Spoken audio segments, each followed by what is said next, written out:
आइए हम एक्सपोनेंट के बारे में देखते हैं। एक्सपोनेंट एक्सपोनेंट को हम पावर भी बोलते हैं, डिग्री भी बोलते हैं।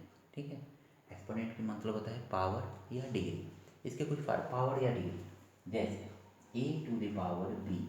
इसमें अगर में देखेंगे हम तो ए क्या है, बेस है। ए को हम क्या बोलते हैं, ए इज इक्वल टू बेस। अब बी क्या है, तो इसी को हम कोई बोलता है एक्सपोनेंट। कोई एक्सपोनेंट, कोई बोलेगा बेस, सॉरी कोई बोलेगा डिग्री, डिग्री और कोई बोलेगा पावर। ये तीनों एक ही हैं। एक्सपोनेंट बोलिए, डिग्री बोलिए या पावर बोलिए। ए टू द पावर बी जो नीचे रहता है उसको हम एक्स बेस बोलते हैं, और जो ए पे पावर के रूप में ऊपर लिखा रहता है उसको हम पावर, डिग्री और एक्सपोनेंट के रूप में जानते हैं। पावर, डिग्री, एक्सपोनेंट, इसके कुछ फार्मूला होता है जिस फार्मूला पे हम क्वेश्चन को सॉल्व कर सकते हैं। जैसे for example a to the power m into a to the power m. अगर ये दोनों का बेस सेम है तो पावर को हम क्या करेंगे, प्लस कर देंगे। A to the power m plus m, a to the power m divide by a to the power m. अगर ये दोनों का बेस सेम है और डिवाइड है, पावर अलग अलग, तो हम माइनस कर देंगे। A to the power m minus m, a to the power m to the power m. अगर नहीं पावर पे पावर दिया हुआ है तो हम क्या करेंगे, पावर को मल्टीप्लाई कर देंगे। A to the power m multiply m. इसी तरह से अगर मान लीजिए कि a to the power m multiply b to the power n दिया हुआ है, a to the power n into b to the power n दिया हुआ है, sorry a to the power m b to the power n, यानी कि दोनों का बेस अलग अलग है परंतु क्या है, पावर सेम है। तो जब पावर सेम रहता है और बेस अलग अलग रहता है तो इस कंडीशन में दोनों बेस को एक साथ लिख करके ब्रैकेट में करके हम पावर को उसके ऊपर लिख देते हैं। जैसे a to the power a into b to the power m. Similarly a to the power m divide by b to the power m is equal to a divide by b to the power n. तो ये कुछ formula है जिसके basis पे हम exponent के question को solve कर सकते हैं। आइए देखते हैं अब क्वेश्चन। कुछ क्वेश्चन है जिसको हम देख सकते हैं। पहला क्वेश्चन देखिए, पहला क्वेश्चन कह रहा है आपका, एक बुक है उसी बुक से हम देख रहे हैं। अगर में कोई आपको प्रॉब्लम होगा तो आप कमेंट सेक्शन में कमेंट करके मुझसे पूछ सकते हैं क्वेश्चन, एक्सपोनेंट से रिलेटेड या किसी भी टॉपिक पे, मैथ में किसी भी टॉपिक पे, एसएससी से रिलेटेड, बैंक से रिलेटेड या आरआरबी से रिलेटेड, बीएड से रिलेटेड क्वेश्चन आप मुझसे पूछ सकते हैं। कमेंट कीजिएगा, मैं बता दूंगा। 2/3, 2/-3 to the power 4 multiply 2/3 to the power 5 multiply 2/3 to the power -7। अब अगर में देखेंगे तो ये क्या है, ये आपका मल्टीप्लाई है। इसमें हम क्या करेंगे, बेस सबका सेम है, पावर अलग अलग है, तो फार्मूला कौन सा अप्लाई करेंगे, a to the power m multiply a to the power n is equal to a to the power m plus n. यानी कि जब मल्टीप्लाई रहता है तो हम पावर को क्या करते हैं, प्लस कर देते हैं। आइए हम इसमें देखते हैं, -2/3 4 मल्टीप्लाई 2/3, माइनस ऊपर लिख सकते हैं, माइनस नीचे लिखा है, डिनोमिनेटर के साथ लिखा है, न्यूमरेटर के साथ लिखा है। हम न्यूमरेटर डिनोमिनेटर के साथ लिखा है तो हम न्यूमरेटर के साथ माइनस को लिख सकते हैं। Multiply -2/3 to the power -7 is equal to -2/3 to the power 4 plus 5 -7 is equal to -2/3 to the power 4/9 -7 is equal to -2/3 to the power 2। इसी को हम लिख सकते हैं -2 मल्टीप्लाई -2/3 मल्टीप्लाई 3। ये हो जाएगा 2 टू 4 और 3 3 9। तो इस तरह से ये क्वेश्चन हम आसानी से इस तरह से एक्सपोनेंट वाले क्वेश्चन को सॉल्व कर सकते हैं। आइए नेक्स्ट क्वेश्चन देखते हैं।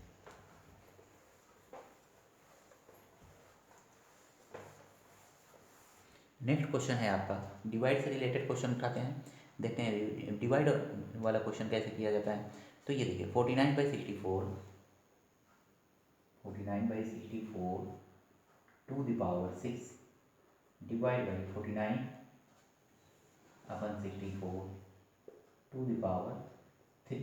ऐसा क्वेश्चन है। अब ये डिवाइड से रिलेटेड क्वेश्चन है, तो डिवाइड में हमने आपको फार्मूला क्या बताया है, a to the power m divide by a to the power m is equal to a to the power m minus n, ये वाला फार्मूला बताया ना। तो इसमें अगर मैं देखेंगे हम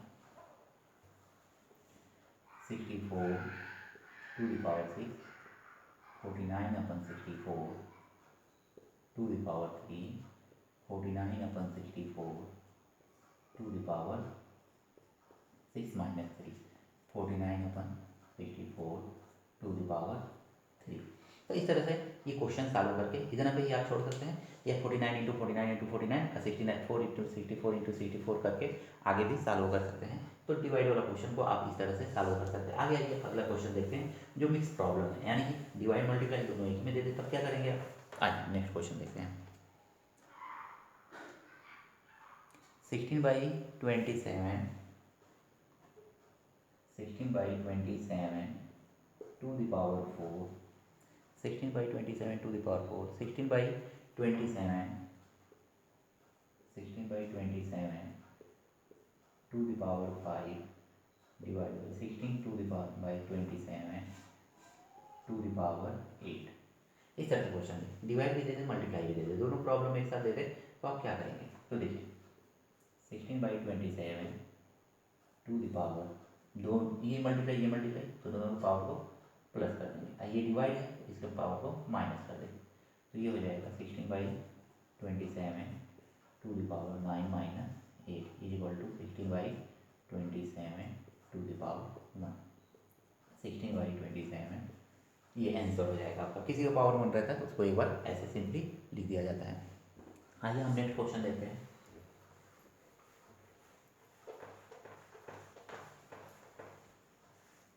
देखिए अगर मैं किसी कोई नंबर है उस पर पावर दे दिया है 0, कोई भी नंबर है, कोई भी नंबर उस पर पावर 0 दे देता है तो उसका वैल्यू 1 हो जाता है। यहाँ पे हम लिख देंगे 1, कोई भी नंबर दिया है तो उसका पावर अगर में 0 है तो उसका वैल्यू क्या होता है, 1 होता है। इसको दिमाग में एकदम रखे रहिएगा। जैसे फॉर एग्जांपल अगर मैं एक हम क्वेश्चन देखते हैं कि 2/3 to the power 5 multiply 2/3 to the power 5 divide by 2/3 to the power 10, इस तरह से दे दिया। तो इसमें देखेंगे 2/3 to the power 5 plus 5 minus 10, यहाँ पे मल्टीप्लाई है तो पावर जुड़ जाएगा, डिवाइड तो माइनस कर देंगे, तो ये हो जाएगा 2/3 to the power 10 minus 10 is equal to 2/3 to the power 0, और इसका वैल्यू हो जाएगा 1। तो इस तरह से किसी भी नंबर पे अगर मैं पावर से 0 आ जाता है तो उसका वैल्यू क्या होता है, 1 हो जाता है। अगला क्वेश्चन देखते हैं।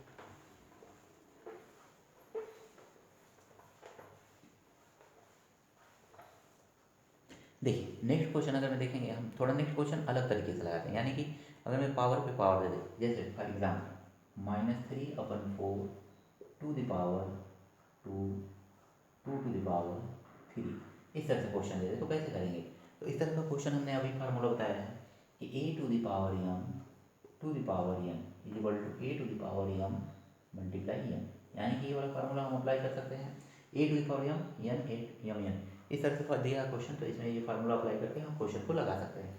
आइए देखते हैं -3/4 to the power 2 3 is equal to -3/4 to the power 2 multiply 3, इसको देखेंगे -3/4 टू द पावर 6। अब इस तरह से -3/4 टू द पावर 6 आ गया। अब इसको हम 6 बार मल्टीप्लाई करके क्वेश्चन का आंसर फाइंड कर सकते हैं। तो जब भी पावर पे पावर दे तो दोनों पावर को आपस में क्या किया जाता है, मल्टीप्लाई कर दिया जाता है इस कंडीशन में। आइए नेक्स्ट क्वेश्चन देखते हैं।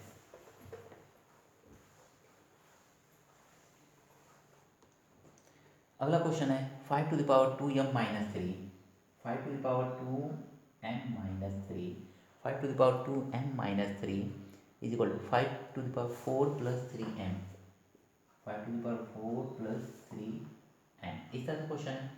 देखिए ऐसा क्वेश्चन है, इसमें क्या है, दोनों का बेस क्या है, सेम है, अब पावर जो है अलग अलग है। तो जब बेस सेम रहता है इट मीन्स यदि दिया हुआ है a to the power m is equal to a to the power m, तो ये जो है दोनों का बेस सेम है तो पावर जो होगा आपस में इक्वल होगा, तो m इज इक्वल टू इस फार्मूला से अगर हम क्वेश्चन को लगाएंगे तो ये हमारा क्वेश्चन लगेगा। ऐसे ही लगाया जाता है। अगर में बेस दोनों का सेम है तो पावर भी आपस में क्या होगा, इक्वल ही होगा। तो दोनों का कंपेरिजन करके आपस में इक्वलाइज करके हम क्वेश्चन को सॉल्व करते हैं। यहाँ पे पूछ रहा है कि यम का वैल्यू फाइंड कीजिए, तो यम का वैल्यू क्या होगा, तो दोनों का बेस हम देख रहे हैं कि सेम है, तो दोनों पावर को लिख लेंगे 2m-3 = 4 + 3m, 2m-3m 4 + 3 -m = 7m। तो m = माइनस का मल्टीप्लाई कर देते हैं दोनों साइड में, तो माइनस, तो m = -7। तो यम का वैल्यू कितना आ गया, -7 आ गया।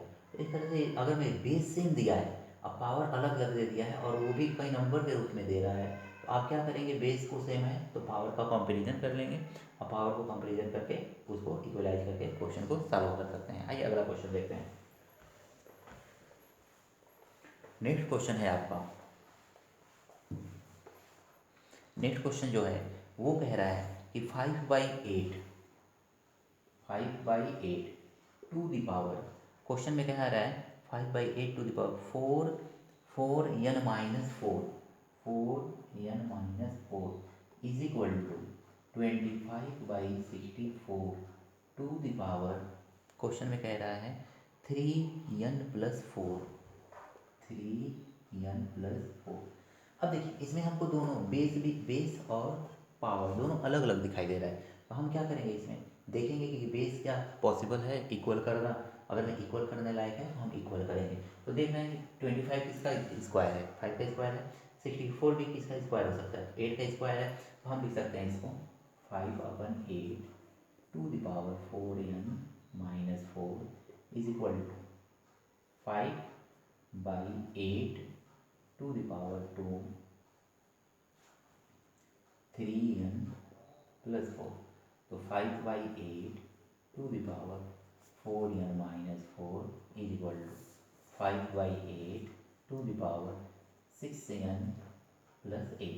इस 2 का ना इन दोनों में मल्टीप्लाई कर दिया जाता है, इस 2 का इसमें भी मल्टीप्लाई करेंगे, इस 2 का इसमें भी मल्टीप्लाई करेंगे और मल्टीप्लाई करके हम क्वेश्चन को इस तरह से लिख लेते हैं। अब देखिए दोनों का बेस सेम सिमिलर हो गया ना, इक्वल हो गया ना, अब दोनों का बेस सेम दिख रहा है आपको, तो जब बेस सेम दिखता है तो हम क्या करते हैं, पावर आपस में इक्वल कर लेते हैं। तो 4n-4 6n+8, तो 4n-6n, इसका ट्रांसपोजिशन करेंगे, यानी कि इधर वाले 6n को उठा करके हम इधर कर लेंगे, नंबर को नंबर की तरफ कर लेंगे, 8+4, 4n-6n -2n, 8 4 12, 2 से डिवाइड कर देंगे, तो n = 12/-2 = -6। तो n का वैल्यू कितना आ गया आपका, -6 आ गया। तो इस तरह से हम क्वेश्चन को सॉल्व कर सकते हैं। इसी तरह से और भी बहुत से प्रॉब्लम है जिसको हम क्वेश्चन को इसी तरह से एक्सपोनेंट के हेल्प से सॉल्व कर सकते हैं। एक्सपोनेंट का जो फार्मूला होता है उसके बेसिस पे हम क्वेश्चन को इस तरह से सॉल्व कर सकते हैं।